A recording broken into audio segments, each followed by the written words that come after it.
Okay, I want to tell you what happened over here. So in 2020, everybody recalls that's when COVID-19 showed up.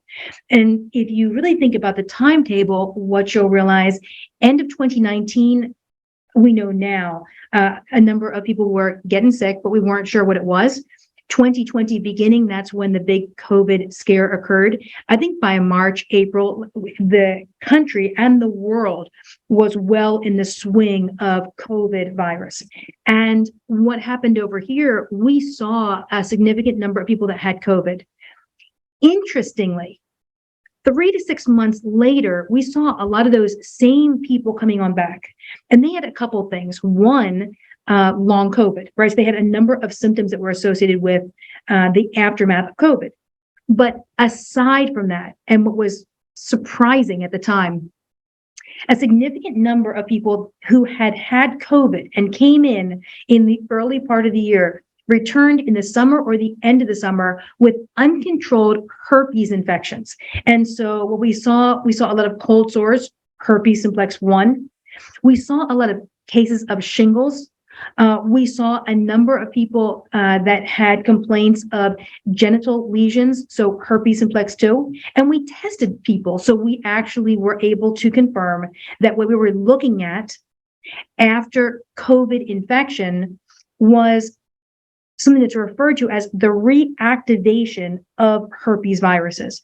And I'll tell you, it very definitely changed the way I looked at herpes viruses. And I think that's probably an accurate statement for a lot of folks. I think it changed the way a lot of people looked at what were considered dormant infections.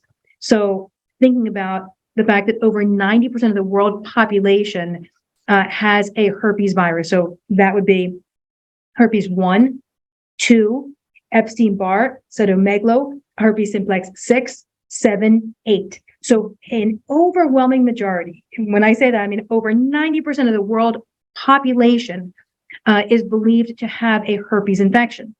The thing is, when you're looking at infections and when you measure them through an immune system response or antibodies, you're going to see them as one of two types of antibodies, IG, meaning immunoglobulin, G, or IgM. IgM being the acute phase. So let's talk about that.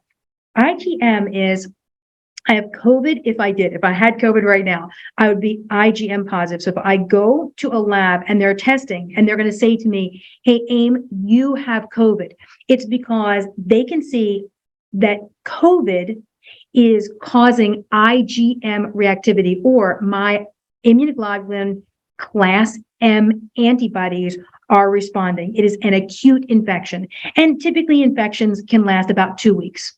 Okay, after that, what's going to happen is the acute infection has been controlled, unless somebody doesn't survive that infection. And the immune system switches to a vigilant group, immunoglobulin class G, that infers a degree of immunity.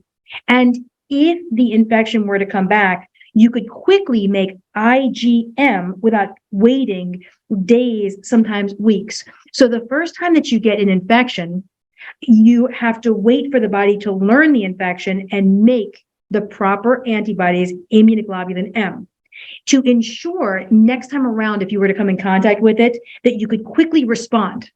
You're going to have immunoglobulin G that's holding the information about that infection and can convert or make IgM, seroconversion into IgM. So you can, from an adaptive immunity standpoint, right? Innate immunity is what you're born with. Adaptive is you see infections, you learn them.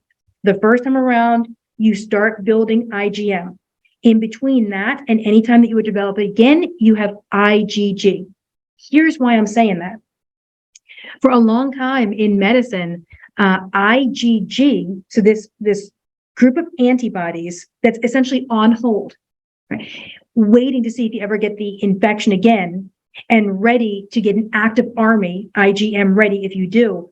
It's been thought for decades. And since the inception of immunology in the 70s, It's been thought that IgG inferred protection, but was not associated with disease.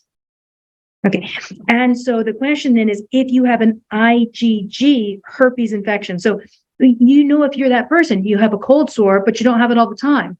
So the infection is laying in a latent form, or to say it differently, a stealth form.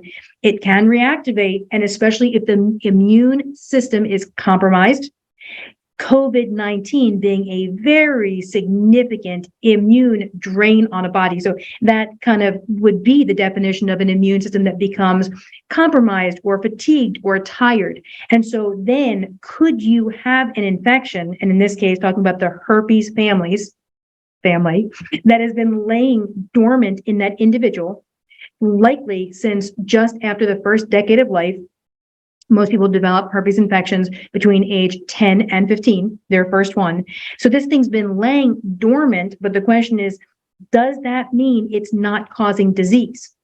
And instead, it really is waiting for an opportunity, and it will use the times when the immune system is compromised or drained or focused on other things, not getting enough sleep, not having proper hydration and really clean hydration, not getting proper caloric intake, anything that immune systems find to be fatiguing. Then would that allow these latent, dormant, or again, the better term, stealth infections to reactivate?